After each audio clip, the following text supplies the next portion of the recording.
So I'm extremely grateful for everyone at the Proponent Group, and to get to stand up here and follow someone like Martin Hall is just an awesome experience. So I'm excited, and I hope we deliver. So I'm going to kick off the presentation with a little story. In 2008, the world watched as Jamaica captured 6 track and field gold medals at the Olympic Games. A nation 1/100th the size of the USA produced the fastest man to ever live, Usain Bolt. A lot was made about Bolt's success, and some people suggested there must be some kind of genetic advantage.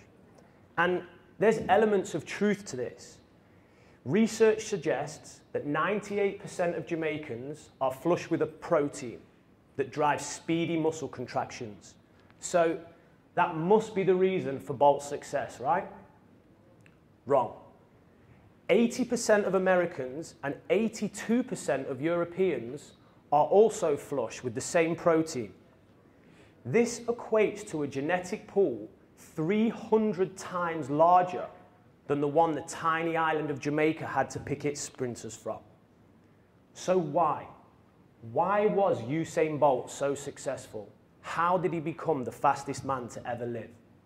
Well, we don't have the answer, but we know a couple of things.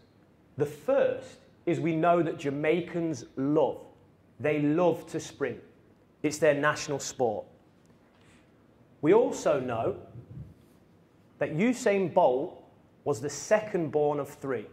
Now, that on its own is irrelevant and not really interesting. But this guy, Asafa Powell, was the 5th born of 6. This guy, Justin Gatlin, 4th of 4. Maurice Green, 4 of 4. Leroy Burrell, 4 of 5.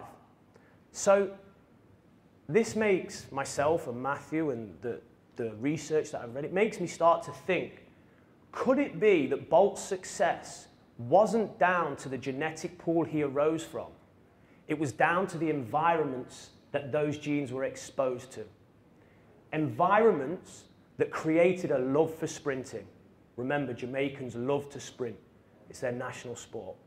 And environments that forced him to compete. I'm sure there's a number of you in the room that have experienced sibling rivalry and the competitiveness that can stem from this. You know, I sure have. So why did I share that story? Well, I shared that story because at Game Like Training, myself, Matthew, and Eric, we passionately believe that the human brain and the human body are blessed with a gift, and that's the gift of adaptability. And we also believe that the environments that we're exposed to shape how we use this gift. So at Game Like Training, the environment we're attempting to create looks like this. It brings together the academic world, it brings together the coach, and of course, it has to bring together the end user, the player. In the decade that we've been applying the learning sciences and the science of human performance into our coaching, we have seen this kind of training environment create a passion for the game and a desire to compete in the players that we're blessed to work with. Much like I believe, and Matthew believe, and I hope other people believe, the environments did for Usain Bolt. Unfortunately, this is not every golfer's experience. And we think one of the reasons for this is the disconnect that currently exists between the training and the performance environment. We get it, the golf range. It's 2018, and perhaps one thing we value more than anything is time. That's why Uber works. Uber isn't selling us transport, Uber's selling us time. That's why the golf range works. It's not really selling us golf, it's selling us time. It's easy to access, it's convenient. Unfortunately, what it's not currently is an effective learning environment. The goal of our presentation today is to share with you strategies that Game Like Training has used to turn the golf range into a more effective training environment. An environment that helps players retain and transfer the skills that they're developing to be able to take them into the golf course and hopefully eventually into competition. And I hope the takeaway is the age-old question of how do I take my range game to the course? Potentially in today's presentation, we hope that there's an answer. So this is what we want to create. I'm now going to pass you over to Matthew, who's going to talk a little bit about where this process starts. Thanks, Ian. You want Golf. this, Oh, yeah. We'll see if we get this right. Golfing skill can only be classed as learned when it is retained over time and transferred into multiple environments. So looking at this image, how does Ricky Fowler, how does he do it? The image on the left is representing him on the range or him in practice. Pyramid of golf balls, pretty common image to see when you see people practicing. So how can he take that to this other environment where he's playing a tournament?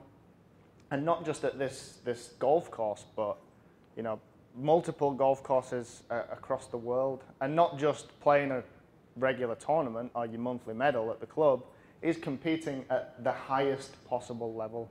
So how can he take his practice and take it into a situation like this?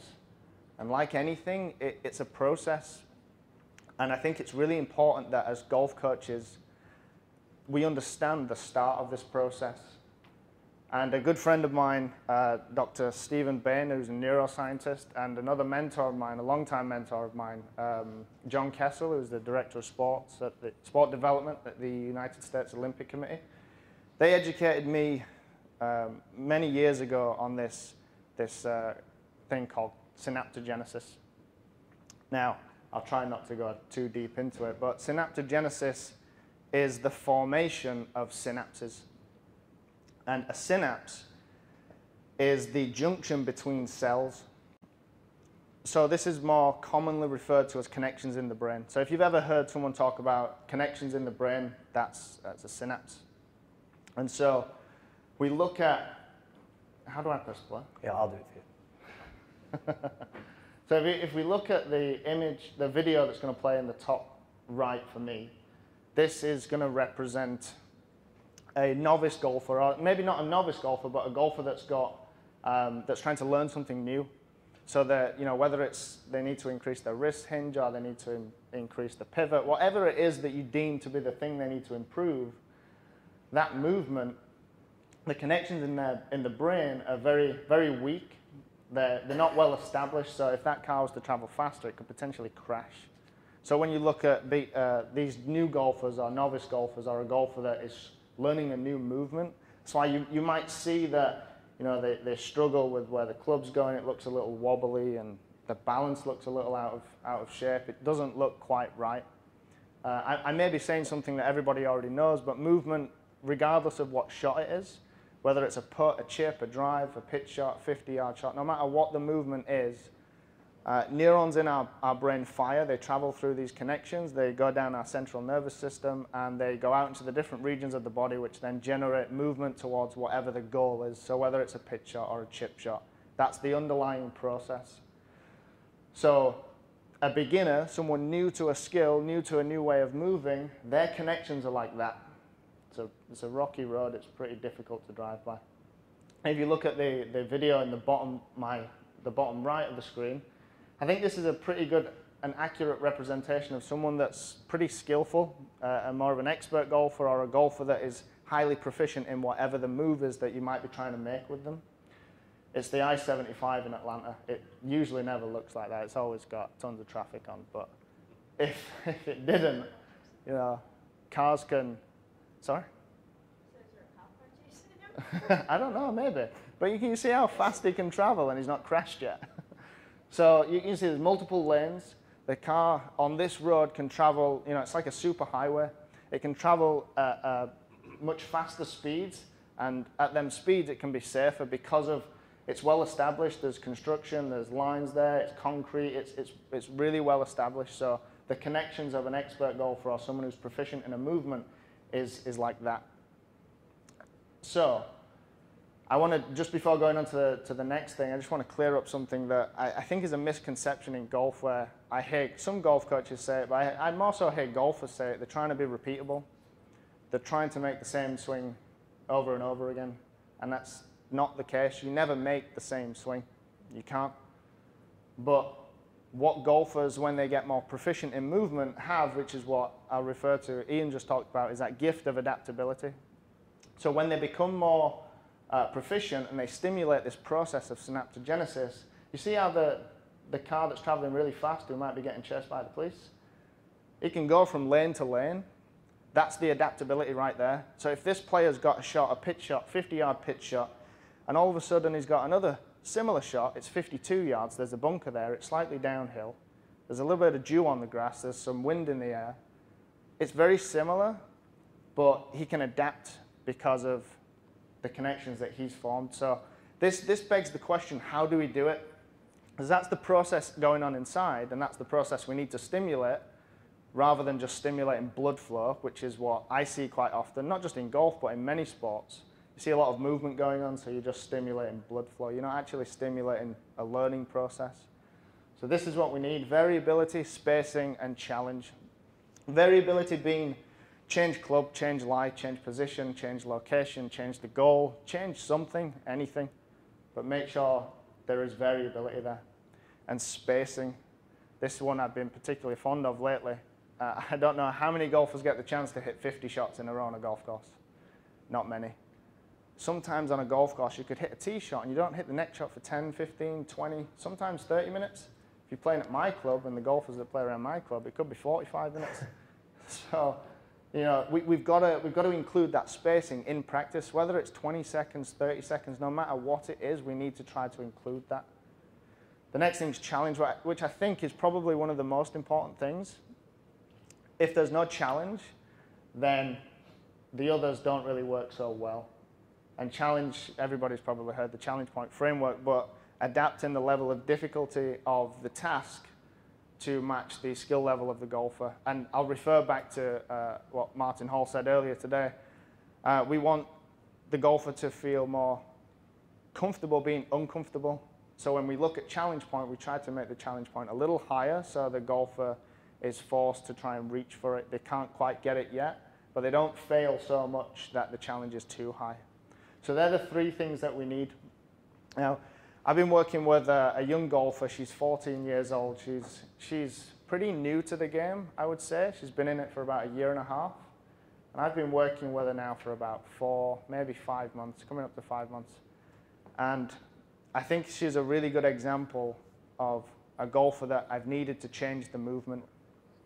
She's needs a lot of technical changes in the positions of the golf club and how her body moves. So we needed to do a lot of changes in movement. And so I looked at them three things. How can I get variability? How can I get spacing? And how can I make it the challenge appropriate? With the weather recently in Atlanta, the last few months have been inside because it sucked. But I still look for those three things. So we had 4 stations, and this is just an example. We've done 7 stations, 12 stations. We've done a bunch of different exercises, but just as an example, we got 4 stations, and this golfer that I'm working with, she goes to one station and she does this exercise in this station, and then she goes over to the next station and she does looking in the mirror at whatever the goal is that she's got for the mirror training exercise. Then she goes to the other side of the room. She gets the medicine ball. She does whatever with the medicine ball. So there's variability in the places and locations that she's going. And then we add more variability by not just having 5 shots or 10 shots or 10 repetitions of each exercise. We do 1 or 2. So you can always adjust the variability there. Then what I tried to do is between these exercises, I tried to add some time. So 20, all right, before you go to this next exercise, you've got 20 seconds. Before you go to this next exercise, you've got 30 seconds, sometimes a minute. It doesn't really matter to some extent how long, so long as you add some time. Because then it gave her the chance to it gave the chance not for me to feed back to her, because depending on the golfer, you might not want to do that all the time, but it gave her the chance to reflect and to think about what she just tried to do. And it gives a chance to try to remember the next exercise, what she did previously with it. So that time is critical. It's a really important time. And then I tried to make sure we got some challenge in there by making the point system varied, the constraints of each exercise varied. So I tried to adjust the challenge. But here's the interesting thing. We've been inside for a while, and one day I was down there, Eric's there, Ian's over in the corner.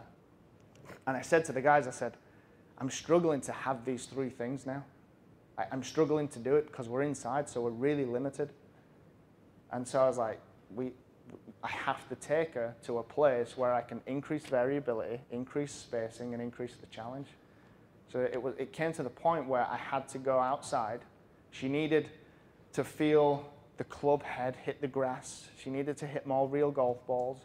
She needed to see the green, the different shades of green, the different undulations in the grass and the ground. She needed to see the trees down the side, the houses in the background. All of those contextual differences were needed to optimize her learning. And so that really leads me into increasing and adding context to practice. So I'm going to hand you back over to Ian, who's going to go into some game design and some more contextual things. Thanks, Matthew. So what Matthew covered was the start of the learning process. And ultimately what he did was he removed distractions. Removal of the club, removal of the ball, and in this instance, removal of the environment. So now as this student's progressed, it becomes a coach's role to reintroduce those distractions. You've got to bring them back and see if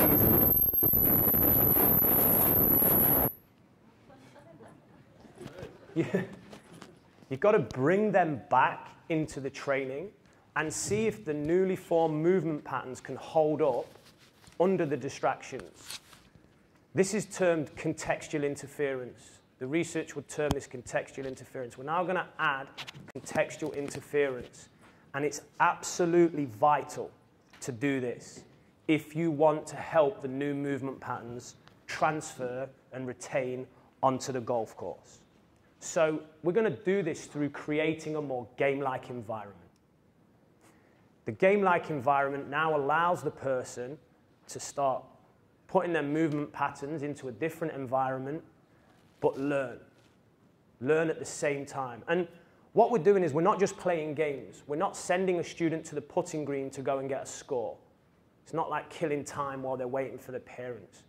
We're using the teaching games for understanding framework to set specific challenges for the specific student in the areas that they need to develop.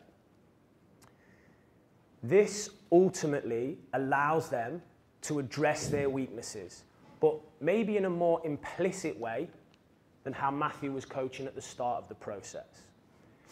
To be able to do this, a coach really needs to know three things. They need to have knowledge of the game of golf, of course. Knowledge of the learning sciences is really going to help. And then knowledge of the individual, both as a player and as a person. And like Matthew said, you need all that because the challenge has to be optimally spaced, optimally variable, and at the optimum challenge point. And if you can hit that, if you can get the sweet spot with all of those things, it's going to result in two of the most important things for your players. Number one, the ability to adapt. What Matthew's discussing is the building of a generalized motor pattern, so building of the general swing. If your student never enters a game-like environment with this contextual interference, they will never learn to adapt their motor patterns. So UCLA professor, UCLA, Dr. Bjork? Yeah, UCLA professor Dr. Bjork gave us this analogy. If everyone right now was to sign their name on a piece of paper, be pretty straightforward. Motor patterns are going to fire, you're going to sign your name. Now imagine that there's a chalkboard up in the corner there, and you have to stand on a slightly wobbly chair to go and sign your name. It's going to be the general motor pattern is going to be the same, but to get the result, you're going to have to adapt it. And that's straight from an expert in learning. So you have to bring this adaptability into a student's training regime. The second thing about creating a game-like environment is psychological characteristics of excellence will emerge. In a game, there's an outcome, there's the chance to set your personal best, there's specific levels you might play, there can even be a consequence. There can be a consequence if you don't hit a certain score. You're going to learn to deal with stress, you're going to learn to deal with pressure. So game-like training is not just playing games, it's creating an environment for students to learn to adapt and students to learn to develop psychological characteristics of excellence. If you are not creating a training environment that helps your students to actively discover those two things, adaptability and the ability to deal with adversity, they will not retain and transfer golfing skill into tournament play. It just has to happen. So an example of this, this is a college player that I'm fortunate enough to work with. Traditional practice for him was stand on the range and hit balls until his swing gets better. That's just the education he's had in the past. The environment that we've created here is game-like. Can you hit play, Matthew? So he's playing 3 games, and the games are interleaved.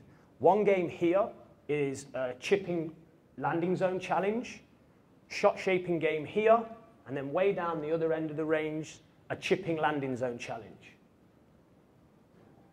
So these games are interleaved. He never does 2 or 3 or 4 shots of the same game in a row. It's one learning trial of this game, one learning trial of this game, one learning trial of this game.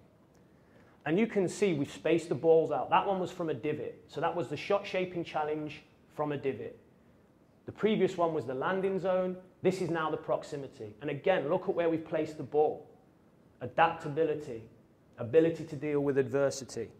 So right now, what you're seeing the golf range being used with very, very high variability, very, very high spacing. The challenge point, this kid wants to play on the PGA Tour. The challenge point is very, very high. To say it's on the golf range, we've done a pretty good job getting the context of golf in what you could class as an artificial environment. It's specific to his needs. This student struggles when he chips to couple ball flight and landing zone. That's why there's 2 chipping challenges. He also struggles to deal with adversity. He's one of those, oh, why me? Why me? Landed in the divot, why me? So these lies and the challenges that he has, they're pretty brutal because we want to develop psychological characteristics of excellence. And best of all, there's a consequence. This kid is married to the TrackMan. He loves it. If he does not get 17 out of the 27 points, he plays it again. And he plays it again. And he plays it again. And when he gets 17, then he can go and have his love affair with the TrackMan like he wants to. But that is ultimately an example of game-like training. So what we're doing there is, I hope that what we've shown you so far, what Matthew's shown you and what I've shown you, is helping people understand, and this is our passion. We want to educate the golf world in, okay, this is how you effectively change a movement pattern. Okay, this is how you take this movement pattern and physically and mentally adapt it into a game-like environment, create an effective training environment. But if we're completely honest, nothing makes up for the golf course. Again, to maximize retention and transfer of skill, you have to be doing it in the environment. So while there are effective uses of the golf range, training still has to enter the golf course. And what I'm going to do now, I'm going to pass you over to Eric, And Eric's going to talk about innovative ways that he's used the golf course through what the research would often term as constraints-led learning. And this is really about pushing a player to help them develop characteristics of excellence that are going to help them perform in tournament play. So, fire away, Eric. Awesome. First off, thank you, Ian and Matthew, for letting me come up and speak with you guys today. And then Doc and Karen, Proponent Group, another incredible lineup, as usual. So I wanted to, Ian spoke to me a little bit, wanted me to kind of take you guys through a journey of a player of mine. So this player is from Japan. He came and spent 3 months with us before going off to school. He's now at St. Leo University. And when he first arrived, we started with some goal setting, and we also did kind of an assessment of his game. And in the goal setting, we found that he wants to try to win another national championship with his team, and he also wants to pursue playing professionally after college. So keep that in mind, because you'll understand where I'm going with that. We also, while he was going through the assessment, we found 2 areas of his game that needed a little bit of more development, primarily short game conversions and approach shot proximities. And then we trained in a way, going back to what Matthew's already spoken about, variability, spacing, and challenge. We trained in a manner similar to the video Ian showed. And while he was going through that, we put him through a couple tests, and when he got to a level where we felt he was pretty competent, we knew it was time to move to the golf course. So we wanted to design a game. And so when we sat down to design the game, we knew what the key elements were going to be. So we knew one element was going to relate to short game. We knew another element was going to relate to approach shots. So we kind of had this idea of where we wanted to go with the game. And then I've watched him play in tournaments. I've coached this player for a couple years now.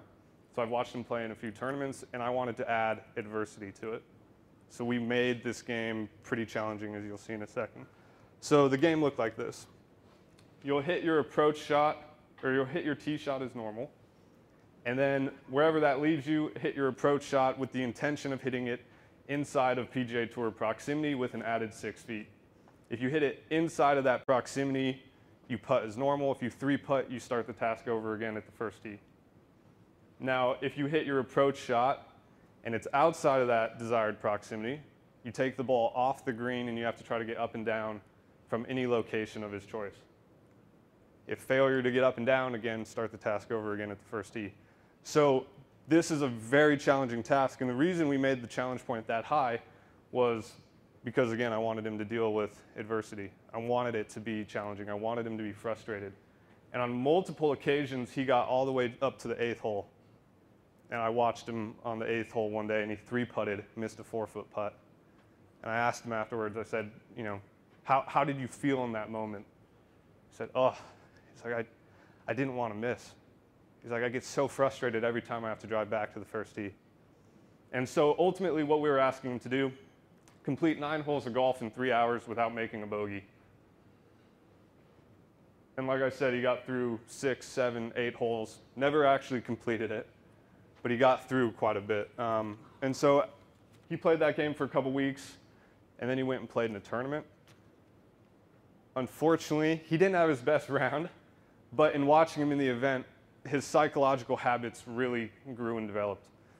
He said it was the best he felt as far as mentally. He felt pretty strong about how he performed. And so it kind of rattled me. I looked back on the game and I was wondering, okay, how could he be in this highly stressful and demanding environment? He can make it through 8 holes without making a bogey, and then he goes out and plays in this tournament and shoots 80. And so I kind of did a little bit of reflection. I asked Ian and Matthew a lot of questions, and it became pretty apparent. And so I'm going to go through this, and then I'll kind of explain why. So the ultimate goal of constraint-led learning is guided self-discovery. So guided self-discovery through the manipulation of constraints within the environment. And in order to successfully do that, you have to know a couple things. Ian's kind of already hit on this, so I'll be brief. You have to know the student. You have to know what their psychological tendencies are in competition. You have to know their skill level. You have to understand what their goals are. And then you have to ask yourself, what's the purpose of this task? How do I want the student to feel in this environment? So the goal for this student was we wanted him to feel stress. We wanted him to feel pressure. And we wanted him to have to come up with these psychological coping mechanisms to deal with adversity. And I'd say we were pretty successful in that respect. And then the last point, probably the most important, involve the student in the game design. And that doesn't just mean involve them from the beginning, it means involve them even after. So this student was involved in kind of deciding how we were going to challenge those skills on the golf course. And then this student was also designed in how we adapted and adjusted the game while it was going on. There were a couple other rules that we started with, and we actually pulled those back. He didn't feel like they were of value to him while he was out on the course. He felt that they didn't really add the challenge to it. Maybe it was too many rules. So we kind of, while he was going through it, we continued to ask questions. How do you feel? Does this feel like the real thing? Does this feel like a tournament? Are you being challenged? So continue to do that. What was my last point?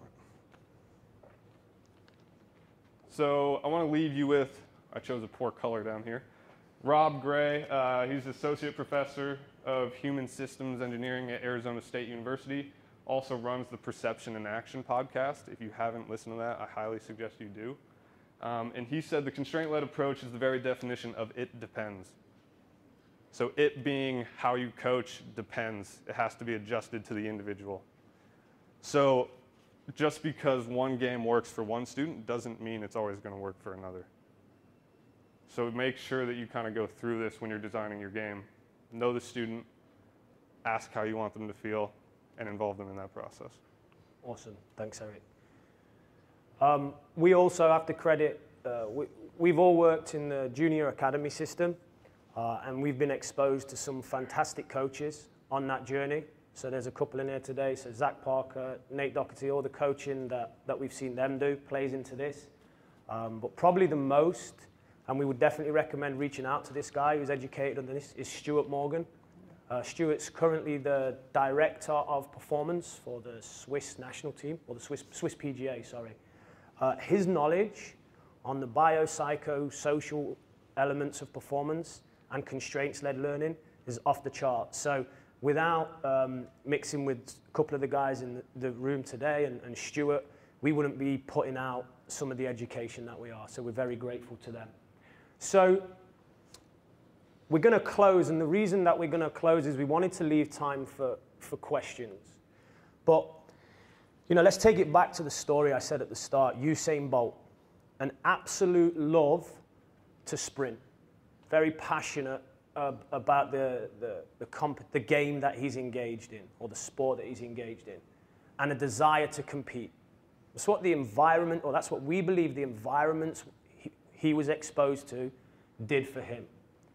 And we hope that's the training environment that we're creating, we hope that's doing that for our students. Yes, Matthew talked about the early stages of motor learning, synaptogenesis, and building general movement patterns. Myself, I talked about the adaptation of those movement patterns and the development of psychological habits of excellence through game-like training. And Eric's talking about how to use the golf course in a constraints-led way to create maximum retention and transfer of skill into tournament play. But the best thing about what we do, and the thing that I'm most proud about, is we're a team. We collaboratively coach. We have a player called Andrew Bush who's 5 years old, and you'll often see all three of us on the golf course with him. Because we don't care that three of us are only getting paid one lesson rate. We care about creating this training environment. And then the tour players that I'm fortunate enough to work with, or the high-level college players, when they come in to see me, all three of us are on the course, and we're all talking. So when everything that we're passionate about and everything that we do synergizes, we really hope that we're providing our students similar kinds of environments to that Usain Bolt was exposed to. An environment that creates a passion to train and a love for the game, and an environment that creates a passion to compete. Because ultimately, if you're going to be successful in this sport, that's what you're going to need. So, references. The we could put so much more on there, but Eric, can you put it down? What I would like to do is it's very important, and Martin Hall said this, I want people to take stuff away from what we do. So we aren't linked with this site in any way, shape, or form, but anyone who's not subscribed to Lasting Learning, please get your phones out now and subscribe. Everything that we have talked about, that myself, Matthew, and more recently Eric, we have read academic paper after academic paper, and it's not an enjoyable process. We aren't intelligent guys. It's very, very hard to dig through those. I'm sat there with a thesaurus half the time. These guys on this channel break it down in 3-minute videos, and it's incredible. I had a relatively intelligent student, that an English kid who goes to Florida, goes to university in Florida, plays club golf off 5 handicap. He digested this. I started to learn from him what he was doing with his training. He came up with some great ideas.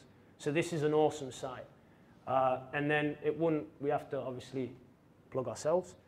If you want to see us practically applying this, we have vlogs. Eric, can you scroll down a little bit? Please subscribe to this.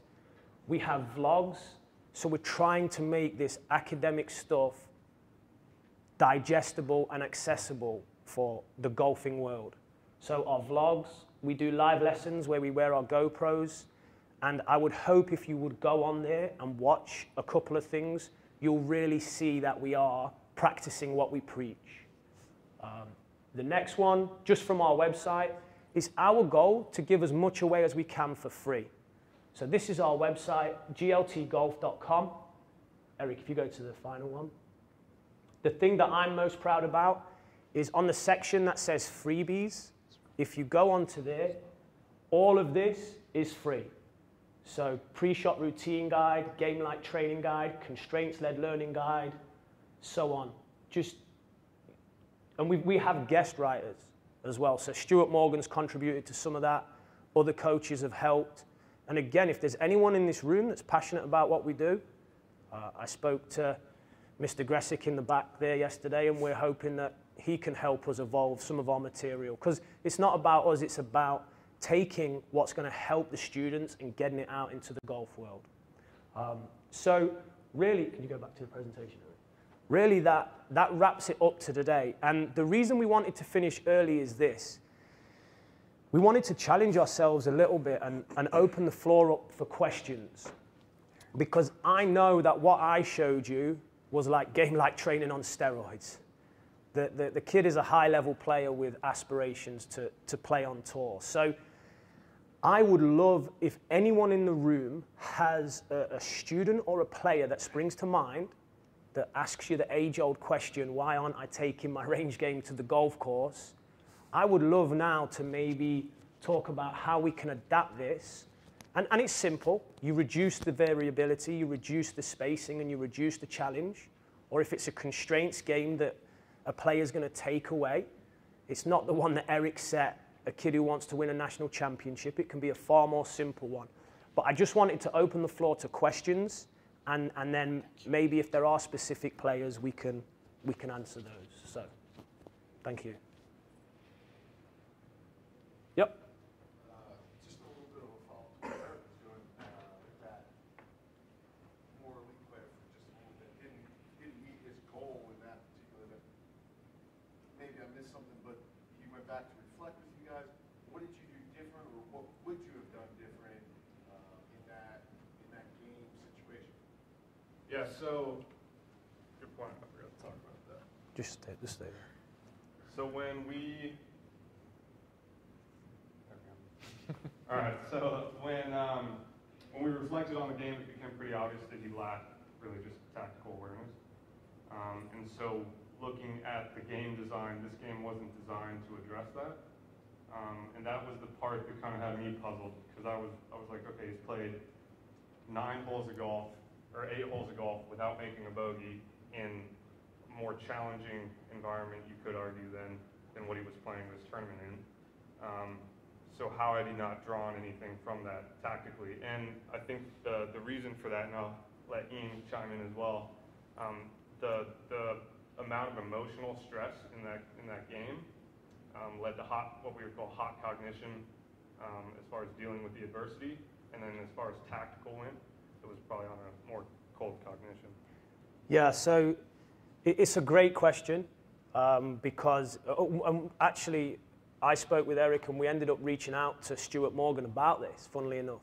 And I said, you know, this kid's playing this game, and I ended up going and caddying for this kid in the final round, and in the end, I just told him where to hit it, and he hit it there. You know, he really lacked tactical awareness, and when I came back, I said, Eric, this game, it didn't give him any tactical awareness, and we were a bit stumped as to why. And if you guys get the opportunity, you can look up a guy called Graham McDowell and Peter Arnott, and they talk about hot and cold cognition. And ultimately, what has happened was we've designed this game at such a high challenge point with so much failure that he's feeling adversity all the time. He's feeling stress, and he's building up these coping mechanisms and coping strategies himself. He's not taking any other learn, even though there's tactical in it. We're asking him to bring the ball off the green, so he's going to think about, okay, where's the easiest up and down? You might think that that would be related to, okay, that's where he should miss in tournament play. He didn't take any of that. So I think what we learned from the process was, if we're going to build a constraints game, it's going to have one specific purposeful outcome. So now the game that he's got, there's a lot less adversity, a lot less failure, and it's a lot more tactical.